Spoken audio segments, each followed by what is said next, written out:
ಓಂ ವ್ಯಾಸ TV ವೀಕ್ಷಕರಿಗೆ ನಮಸ್ಕಾರಗಳು. ಇಂದಿನ ಮುದ್ರಾಯೋಗದ ಸಂಚಿಕೆಯಲ್ಲಿ ಯಾವ ಒಂದು ಸಮಸ್ಯೆಗೆ ಮುದ್ರೆನ ಹೇಳ್ತಾ ಇದ್ದೀನಪ್ಪ ಅನ್ನೋದಾದರೆ, ಅದು ಯಾವ ಪ್ರಾಬ್ಲಮ್ ಅಂತಂದರೆ ಅನಾಕ್ಸಿಯಾ ಅಂತಂದ್ಬಿಟ್ಟು.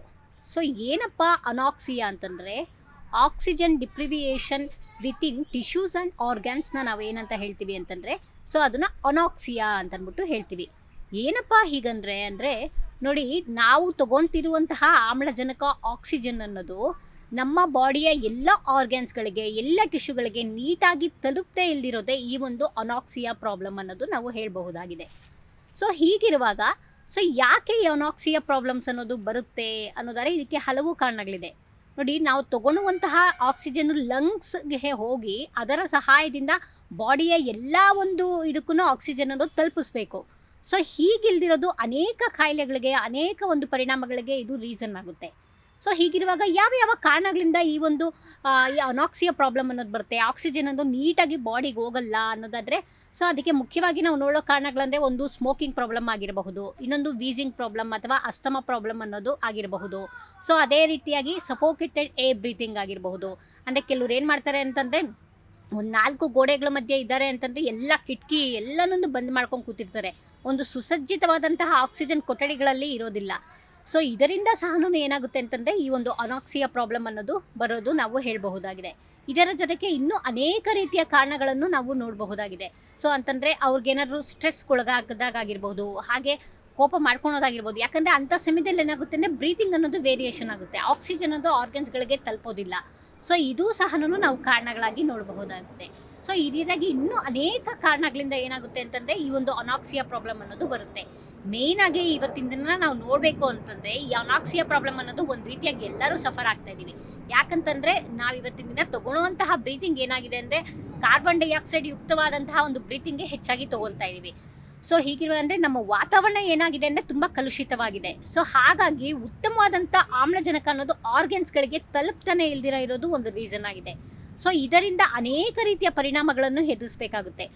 ಯಾವಾಗ ಆಕ್ಸಿಜನ್ ಅನ್ನೋದು ಆರ್ಗನ್ಗೆ, ಟಿಶ್ಯೂಗೆ ಎಲ್ಲ ಕಡೆ ಅದು ತಲುಪಲ್ಲೋ ಅಲ್ಲಿ ಏನಾಗುತ್ತೆ ಅಂದರೆ ಆ ಆರ್ಗನ್ಗೆ ಸಂಬಂಧಪಟ್ಟಿದ್ದಾಗಿರ್ಬೋದು, ಆ ಒಂದು ಟಿಶ್ಯೂಗೆ ಸಂಬಂಧಪಟ್ಟಿದ್ದಾಗಿರ್ಬೋದು, ಎಲ್ಲ ಪ್ರಾಬ್ಲಮ್ಸ್ಗಳು ನಾವು ನೋಡೋದನ್ನ ಕಾಣಬಹುದಾಗಿದೆ. ಅದೇ ರೀತಿಯಾಗಿ ಏನಂತ ಹೇಳ್ತೀವಿ ಅಂದರೆ ಬ್ರೈನ್ ಅನಾಕ್ಸಿಯಾ ಅಂತಂದ್ಬಿಟ್ಟು ನಾವು ಹೇಳ್ತೀವಿ. ಅಂತಂದರೆ ಬ್ರೈನ್ಗೆ ಆಕ್ಸಿಜನ್ ಅನ್ನೋದು ತಲುಪ್ತಾ ಇಲ್ಲ ಅಂತಂದ್ಬಿಟ್ಟು. ಆಗ ಏನಾಗುತ್ತೆ ಅಂತಂದರೆ ಡಿಪ್ರೆಷನ್ಗಾಗಿರ್ಬೋದು, ಹಾಗೆ ಲ್ಯಾಕ್ ಆಫ್ ಗಿಡ್ಡಿನೆಸ್ ಆಗಿರ್ಬೋದು, ಹಾಗೆ ಲ್ಯಾಕ್ ಆಫ್ ಮೆಮೊರಿ ಆಗಿರಬಹುದು, ಹಾಗೆ ಟಂಗ್ ಪ್ರಾಬ್ಲಮ್ ಆಗಿರಬಹುದು.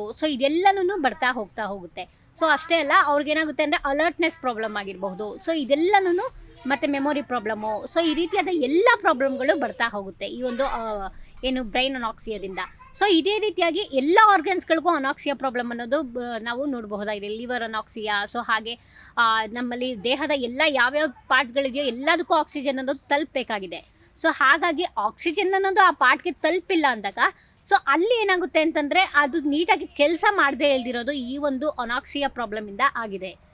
ಹೀಗಿರುವಾಗ ನಮ್ಮ ದೇಹಕ್ಕೆ ಶೇಕಡವಾಗಿ 80ರಷ್ಟು 90ರಷ್ಟು ಆಕ್ಸಿಜನ್ನ ನಾವೆಲ್ಲ ಕಡೆ ತಲುಪಿಸಿದಾಗ ಎಷ್ಟೋ ಒಂದು 90ರಷ್ಟು ಕಾಯಿಲೆಗಳಿಂದ ನಾವು ವಿಮುಕ್ತಿ ಹೊಂದಬಹುದಾಗಿದೆ. ಹಾಗಾಗಿ ಅನಾಕ್ಸಿಯಾ ಪ್ರಾಬ್ಲಮಿಂದ ಆಚೆ ಬರೋದಕ್ಕೆ 4 ಮುದ್ರೆಗಳು ಯಾವುದಪ್ಪ ಅಂತನ್ನೋದಾದರೆ, ಒಂದು ಆದಿ ಮುದ್ರೆ, ಒಂದು ಚಿನ್ಮುದ್ರೆ, ಇನ್ನೊಂದು ಚಿನ್ಮಯ ಮುದ್ರೆ, ಅದೇ ರೀತಿಯಾಗಿ ಇನ್ನೊಂದು ಮುದ್ರೆ ಯಾವುದು ಅಂದರೆ ಪ್ರಾಣ ಮುದ್ರೆ. ಈ ರೀತಿಯಾಗಿ 4 ಮುದ್ರೆಗಳನ್ನು ನಾವು ನೋಡಬಹುದಾಗಿದೆ. ಈಗ ಹೇಗೆ ಆದಿ ಮುದ್ರೆ ಹೇಗಪ್ಪ ಮಾಡೋದು ಅನ್ನೋದಾದರೆ, ನೋಡಿ, ಈ ನಮ್ಮ ಹೆಬ್ಬೆರಳನ್ನು ಈ ರೀತಿಯಾಗಿ ಸಂಕುಚಿತಗೊಳಿಸಿ ಇನ್ನು 4 ಬೆರಳುಗಳನ್ನು ಈ ಹೆಬ್ಬೆರಳುಗಳ ಮೇಲೆ ಇರಿಸಬೇಕಾಗುತ್ತೆ. ನೋಡಿ, ಈ ರೀತಿಯಾಗಿ ಆದಿ ಮುದ್ರೆಗೆ ಈ ರೀತಿಯಾಗಿ ಬಂದ ನಂತರ ಆಟೋಮೆಟಿಕಲಿ ಸ್ಪೈನ್ ಅನ್ನೋದು ಸ್ಟ್ರೈಟ್ ಆಗ್ತಾ ಹೋಗುತ್ತೆ, ಹಾಗೆ ಲಂಗ್ಸ್ ಅನ್ನೋದು ಎಕ್ಸ್ಪ್ಯಾಂಡ್ ಆಗುತ್ತೆ. ಆಗ ಆಕ್ಸಿಜನ್ ಅನ್ನೋದು ಪೂರ್ಣ ಪ್ರಮಾಣದಲ್ಲಿ ತಗೊಳೋದಕ್ಕೆ ಇದು ಸಹಾಯಕಾರಿಯಾಗಿದೆ. ಯಾವಾಗ ಆಕ್ಸಿಜನ್ ಅನ್ನೋದು ಪೂರ್ಣ ಪ್ರಮಾಣಕ್ಕೆ ಹೋಯ್ತೋ ಆಗ ಲಂಗ್ಸ್ಗೆ ಅದು ಲಂಗ್ಸ್ ಮುಖಾಂತರ ಹೋಗೋದ್ರಿಂದ ಲಂಗ್ಸ್ ಯಾವ ಭಾಗಗಳಿಗೆ ತಲುಪಿಸ್ಬೇಕೋ ಅದರ ಕೆಲಸ ಅದು ಮಾಡ್ತಾ ಹೋಗುತ್ತೆ. ಇದರ ಜೊತೆಗೆ ಮತ್ತೊಂದು ಮುದ್ರೆ ಯಾವುದಪ್ಪ ಅಂತಂದರೆ ಅದು ಚಿನ್ಮುದ್ರೆ. ಚಿನ್ಮುದ್ರೆ ಹೇಗಪ್ಪ ಮಾಡೋದು ಅಂತಂದರೆ, ನಮ್ಮಲ್ಲಿ ಈ ಆದಿ ಮುದ್ರೆಗೆ ಇರುವಂಥ ಈ ಒಂದು ಜ್ಞಾನ ಮುದ್ರೆ ರೂಪದಲ್ಲಿರುವಂತಹ ಮುದ್ರೆಯೇ ಈ ಒಂದು ಚಿನ್ಮುದ್ರೆ ಆಗಿದೆ. ಚಿನ್ಮುದ್ರೆನ ಈ ರೀತಿಯಾಗಿ 0 ಮುಖಾಂತರವಾಗಿ ಬೆರಳುಗಳನ್ನು ಈ ರೀತಿ ಇರಿಸಿ ಹೀಗೆ ಮಾಡೋದ್ರಿಂದ ಏನಾಗುತ್ತೆ ಅಂದರೆ ಬ್ರೈನ್ಗೆ ಆಕ್ಸಿಜನ್ ಅನ್ನೋದು ತಲುಪೋದಕ್ಕೆ ಇದು ಒಂದು ಸಹಾಯಕಾರಿಯಾಗಿದೆ. ಅದೇ ರೀತಿಯಾಗಿ ಚಿನ್ಮಯ ಮುದ್ರೆ.